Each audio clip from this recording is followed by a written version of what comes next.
Bakla mga idol, sa Bicol, biya sa Tagalog. Ang bigay ng kalikasan, isda sa ilog tabang mga idol. Dinimit ko yan kanina para meron kaming ulam ng aking mga anak. Pwede na yan. Preto lang yan, ayos na. Sold ang ulam, hindi na bibili ng isda. Sipag at syaga lang mga idol, meron ng libreng ulam.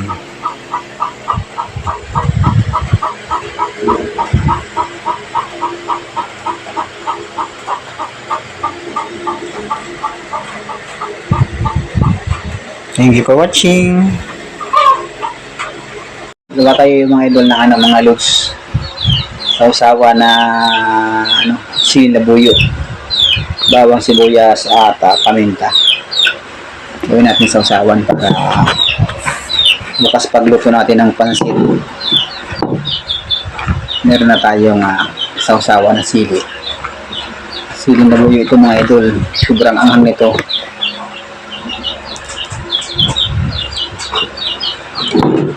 Ayan. Inimos to. Siling labuyo, lagyan natin na sibuyas, bawang yung mixture ng kanyang suka. Tapos kamuting asukal para hindi siya mapanis. Yan po yung sekreto ng pagkagawa ng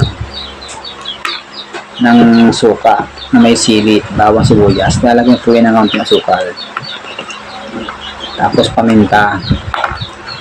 Para hindi po siya napapanis kaagad. Sobrang dami itong mga itlog na nakuha ko ng sili na buyo. Mamaya para paprito namin ng ulam meron kaming pantimplang sili.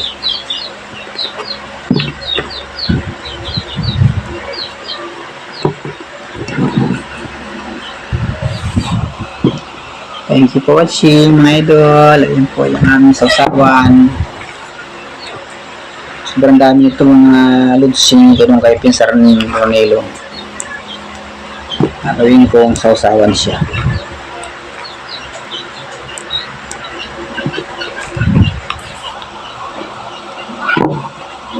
Bye bye. Kain po tayo mga idol. Sukang may sili. Yan po yung aking nabingwit na bakla, sa Tagalog ay biya. Ito naman yung sausawa ng aking mga anak. Tuyot, kalamansi at sibuyas lang. Yan. Kain po tayo mga idol. Ito po yung aking inawang sukat, bawang, sibuyas. Wala pang paminta kasi naubusan. Kain po tayo. God bless you. Thanks God. Sarap pa niyang prito lang.